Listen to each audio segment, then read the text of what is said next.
Ration பொருட்கள் பெறதில்லை, ration பெறதில்லை புதிய அரசாங்கம் வந்திருக்கு. ஆனால் அமைச்சர் வந்து மத்திய அரசோட உணவு திட்டம் தமிழகத்துக்கு இது ஒத்து வராது அப்படின்ற மாதிரி பேட்டி.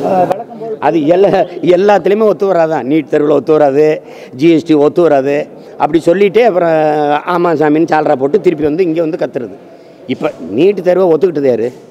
நீங்கள். இப்போ போய் அதில் எங்களுக்கு விளக்கலிங்கன்னு கேட்டுக்கிட்டு இருக்குது யார்? ஜிஎஸ்டியில் ரொம்ப பாதிப்பு ஏற்படுதுங்கிறீங்க. முதல்ல உலகத்துக்கு முன்னாடி தீர்மானம் போட்டு ஒத்துக்கிட்டது யார்?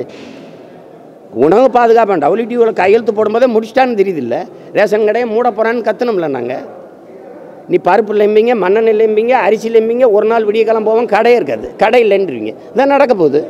அப்புறம் என்னென்னா நீங்கள் மானியம் தர்றோம் நேராக வங்கிக்கு வாங்கம்பிங்க. நாங்கள் கீழே கட்டிக்கிற லுங்கி மேலே போட்டுக்கிற அங்கேயும் இல்லாத பயில்களை வங்கி பயில்களை பிடிச்சி வங்கிக்கு வான்னு இழுத்தடிச்சு கிடக்குறாங்க. வங்கியில் போய் மானியத்தை கொடுப்பான், மானியத்தை வச்சுட்டு கடையில் போய் வாங்கினா எங்கள் அண்ணாச்சி கடையில் வாங்க முடியாது. பெரிய அண்ணாச்சி 2 பேர் இருக்கான், அதானி அம்பானி, அவங்க கடையில் தான் வாங்கி சாப்பிட்ணும். நடராஜன் அவர்கள் ஒரு கருத்தை முன் வச்சுருக்காங்க. நீங்கள்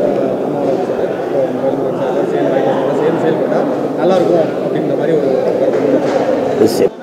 நான் வந்து ஊழல் லஞ்சத்தை ஒழிக்கணுன்றேன், இந்தந்த மாதிரி ஒழிக்கணுங்கிறேன். நான் கல்வி மருத்துவத்தை இலவசமாக கொடுக்கணுங்கிறேன். ஆடு மாடு வளர்த்தல், பட்டுப்பூச்சி வளர்த்தல், கோழி வளர்த்தல், மீன் வளர்த்தல், வேளாண்மை செய்தெல்லாம் அரசு பணியாக மாற்றணுங்கிறேன். இது ஒரு தத்துவம், இது ஒரு வேலை திட்டம். இதை ஏற்றுக்கொண்டு வர்றவங்களை தான் நம்ம இணைச்சிட்டு போக முடியும். அப்போ தேர்தல் நேரத்தில் சிலர் என்ன நினைப்பாங்கன்னா, வெல்ற கூட்டணி எதுவோ அதோட போயிடுவோன்னு நினைப்பாங்க. அவங்களோட நாங்கள் இணைய முடியாது. நாங்கள் ஜெயிக்கிற பக்கம் நிற்கிற ஆளுகள் இல்லை, நிற்கிற பக்கத்தை ஜெயிக்க வைக்கிற ஆளுங்க. அதனால் இப்போ நாங்கள் என்னுடைய உடன் பிறந்தவன் வேல்முருகன், அண்ணன் சுப உதயகுமார், இன்னும் பல அமைப்புகள் இணைஞ்சு நாங்கள் எதிர்காலத்தில் அப்படி இணைஞ்சு இயங்கணுங்கிறத முடிவு எடுத்துருக்கோம். அதை இயங்குவோம். சார், இந்த 85% இடஒதுக்கீடு மேல்முறையீட்டு மனு வந்து நீதிமன்றம் தள்ளுபடி செய்யும். அது செய்யும், எனக்கு முதல்ல தெரியும். தமிழக செயல்பாடு அது செய்யாது, அது வந்து இது செய்யாது. நாங்கள் விரைவில் அதிகாரத்துக்கு வருவோம். நீதிமன்றத்தின் ஆணையை நாங்கள் அப்படியே மதிப்போம். நிர்வாகம் யார் கையில் இருக்கும்? எங்கள் கையில் தான் இருக்கும். நாங்கள் 95 விழுக்காடு எங்கள் பிள்ளைகளுக்கு இடத்த போடுவோம். நீங்கள் என்ன பண்ணுவீங்க? சும்மா ஏதாவது நீதி நம்ம என்ன கேட்குறோம்? நீதியை நாங்கள் மதிக்கிறோம். ஆனால் மதுக்கடைகளை மூட சொல்லுங்கன்னு நீதிமன்றத்துக்கு போகும்போது அரசின் கொள்கை முடிவில் தலையிட முடியாதுன்னு இந்த நீதிமன்றங்கள் சொல்லிச்சா இல்லையா? பிள்ளைங்க படிக்கிறதுக்குள்ள ஒரு சட்ட பாதுகாப்பு 85 விழுக்காடு இடஒதுக்கீடு வச்சுருந்தா அதில் தலையிட்டு அதை ரத்து செய்துன்னா நீக்குதுன்னா, அப்போ குடிக்கிறதுல கொள்கை முடிவு இருக்குது, படிக்கிறதுல கொள்கை முடிவு இல்லையா அரசுக்கு? இது அநீதி, இது நீதி கிடையாது.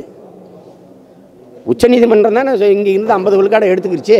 அதுக்கிட்ட போய் எங்களுக்கு ஒரு சட்ட பாதுகாப்பை கொடுங்கன்னா திருப்பி எப்படி எங்களுக்கு தரும்? அது இருக்கிறதையும் பறிச்சுக்கிட்டு தான் விடும். கர்நாடக அரசு உச்சநீதிமன்ற தீர்ப்பை மீறுது, கேரள அரசு உச்சநீதிமன்ற தீர்ப்பை மீறுது. ஆனால் தமிழ்நாடு அரசு மட்டும் அப்படியே கடைப்பிடிக்கும். நீதிமன்றம் சொல்லிடுச்சு அப்படின்ட்டு ஒரு சொட்டு தண்ணீர் உச்சநீதிமன்றம் சொன்ன பிறகும் ஒரு சொட்டு தண்ணீர் தமிழர்களுக்கு கொடுக்க முடியாதுன்னு கர்நாடக அரசு சொல்லுது. அதுக்கு நீதிமன்ற நடவடிக்கை என்ன? அது ஒன்றும் இல்லை. பாராளுமன்ற நடவடிக்கை தான் என்ன? ஒன்றும் இல்லை. இதே தான் முல்லை பெரியாற்றில் கேரள அரசு சொல்லிச்சு. நமக்கு என்ன நடவடிக்கை இருந்தது? ஆனால் தமிழ்நாடு அரசு மட்டும் இந்த நாட்டின் ஜனநாயகத்தை, சட்டத்தை, இறையாண்மையை மிக முழுமையாக கடைப்பிடிக்கும். அதான் இங்கே இருக்கிற பிரச்சனையே. இந்திய அரசுடைய தொடர்ந்து அவங்களோட கோரிக்கை வந்து முழுசு நிற்கணும் அப்படின்னு சொல்லியிருக்கீங்க. இப்போ இந்திய அரசு தான் பல நாடுகளுக்கு தடையை நீக்கக்கூடாதுன்னே சொல்லுது. எங்களுடைய எல்லா நகர்வுகளையும், அரசியல் விடுதலைக்கான நகர்வையும் தடை போடுறதே இந்திய அரசு தான் செய்யுது. எந்த நாட்டில் போனாலும் இந்தியா என்ன சொல்லுதுன்னு கேட்குறான். வாட் அபவுட் இந்தியா சேஸ்ங்கிறான். ஏன்னா இந்தியா ஒரு தெற்காசிய பிராந்தியத்தில் மிகப்பெரிய துணைக்கண்டம். உலக நாடுகளின் மக்கள் தொகையில் பெரிய நாடு சீனாவும் இந்தியாவும் தான். இந்த நாடுகளோடு பல்வேறு நாடுகள் தொழில், வர்த்தகம், இராணுவம் எல்லாத்துலேயும் ஒப்பந்தம் போட்டு வச்சுருக்கு.